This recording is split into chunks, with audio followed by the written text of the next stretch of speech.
안녕하세요. 대단히 반갑습니다. 수필 읽어주는 남자 자한형 이종수입니다. 이번 시간은 492번째 시간으로 한국인의 식문화2라는 글을 읽어드리도록 하겠습니다.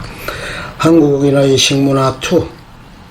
한편 과거에는 고기가 귀한 음식 재료였다. 60년대까지만 해도 그렇지만 한국은 전통적으로 농업 중심의 식량 생산을 하였기 때문이다.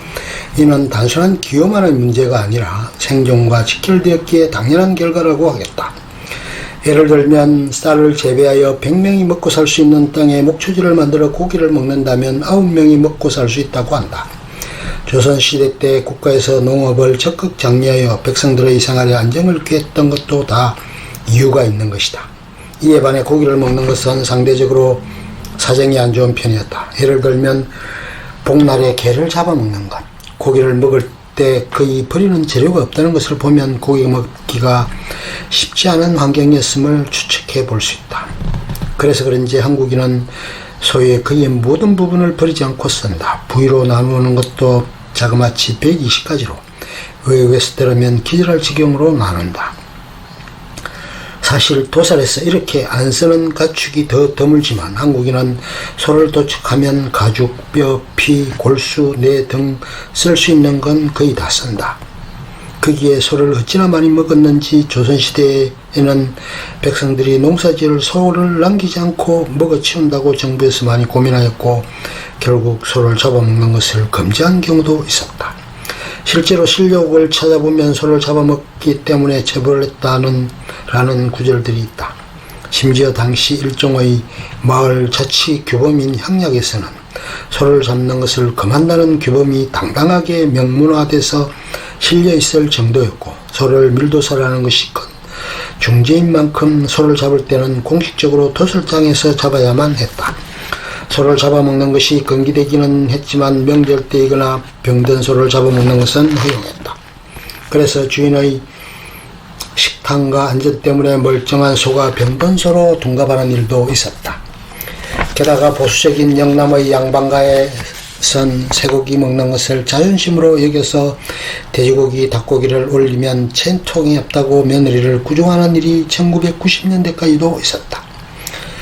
쇠고기는 자주 먹었지만 조선시대까지만 하더라도 돼지고기는 기피되었다. 이슬람교 신자들이 돼지고기의 변질을 우려해 돼지고기를 꺼리던 것 어느새 교리와 문화적 관습으로 자리 잡았듯이 조선시대까지 돼지고기는 변질의 우려로 질이 낮은 고기로 취급을 받았다.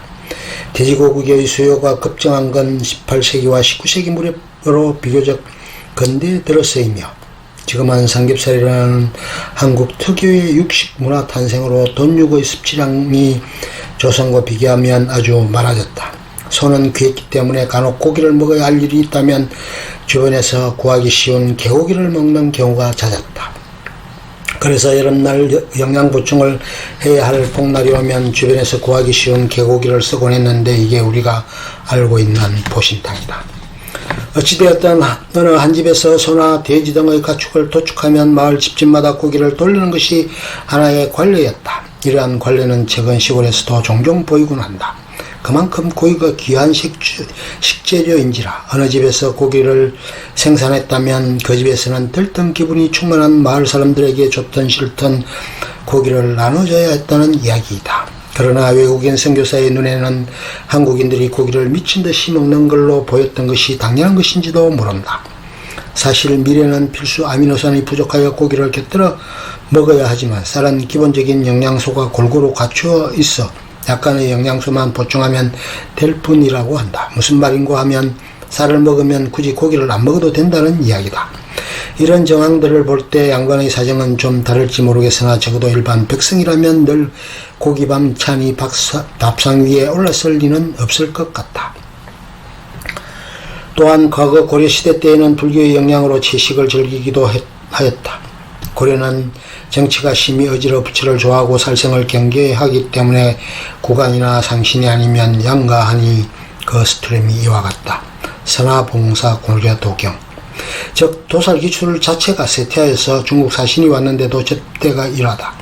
하지만 이후에 몽골의 영향으로 고기 먹는 문화가 다시 살아나기도 했고 고려가 멸망한 건 600년도 더 된 이야기니 이것만으로 한국의 고기 문화는 설명되지 않는다.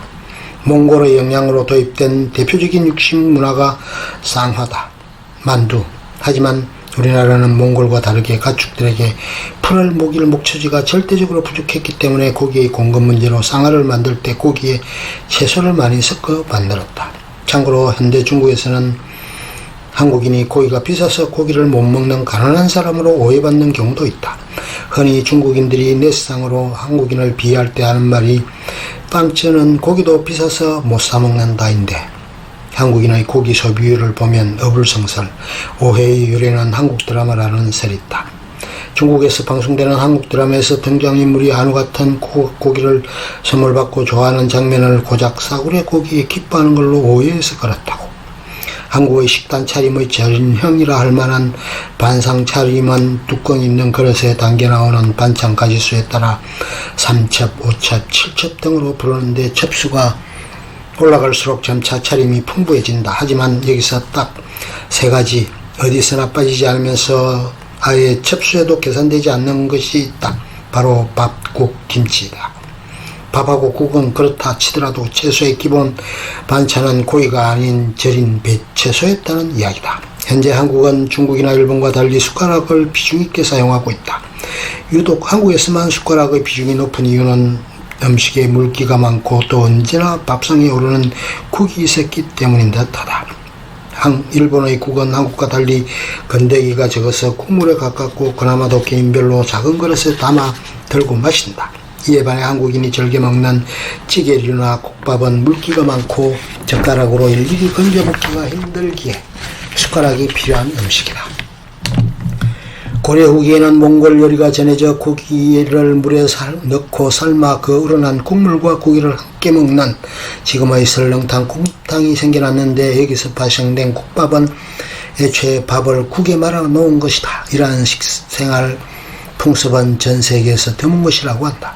결론적으로 한국인은 젓가락, 숟가락을 모두 사용하여 식사를 하는 특이한 민족이라고 할 수 있다. 이는 한국과 중국, 일본을 비교할 때 자주 인용하는 예시이다. 이러한 음식 스타일에 대한 표현으로 맛있는 식재료를 얻으면 중국인은 기름에 볶거나 튀기고 한국인은 국을 끓이고 일본인은 회를 친다고 한다.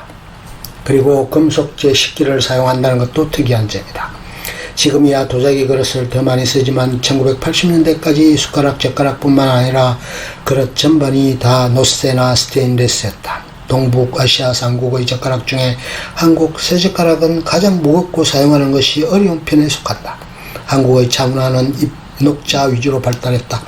중국의 경우 차문화의 번산답게 백차부터 흑자에 이르기까지 다양하게 발달되었고, 일본의 경우 한국과 같이 녹차 위주이지만 말차처럼 보다 가공을 하는 쪽으로 발달된 편.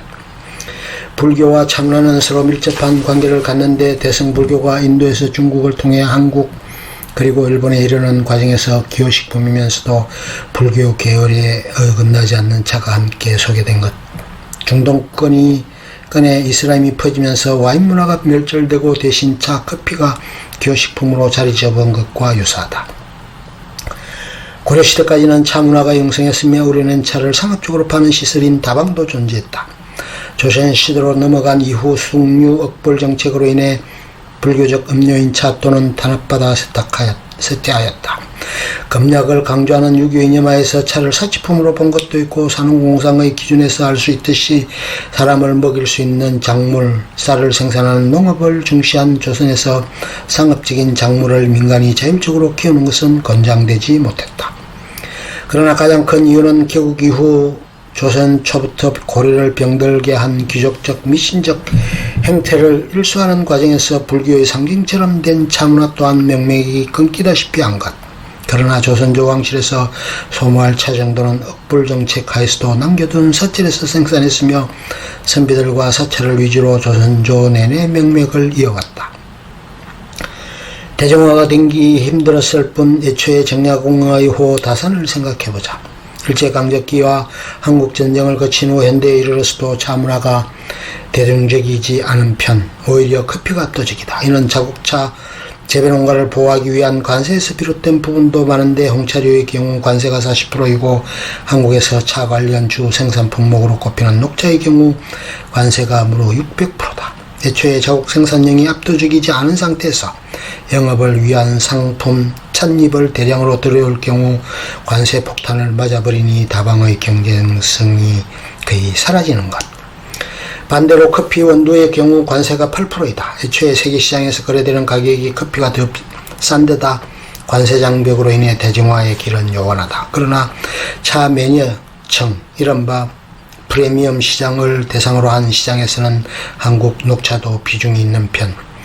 중일과 다르게 사계절이 뚜렷하다는 기후적 이유로 중엽종 차를 재배하는 데다가 늦가을 초봄, 겨울 초봄으로 이어지는 한대 시즌으로 인해 차나무가 기생하는 벌레들이 다 죽으므로 우정 같은 여름 이전에 수확하는 차들은 농약을 쓰지 않는다. 뜻하지 않는 오가닉인 것. 이렇게 세계 주류에 비해 품종이 달라 풍미에서 강점을 가지고 유기농 녹차가 소량 생산되는지라 맛을 위해서는 돈 따위 크게 생각하지 않는 프리미엄 시장을 위주로 녹차 시장이 형성되어 있다. 끝. 좋으면 좋아요, 구독, 알림 설정 눌러주세요. 감사합니다.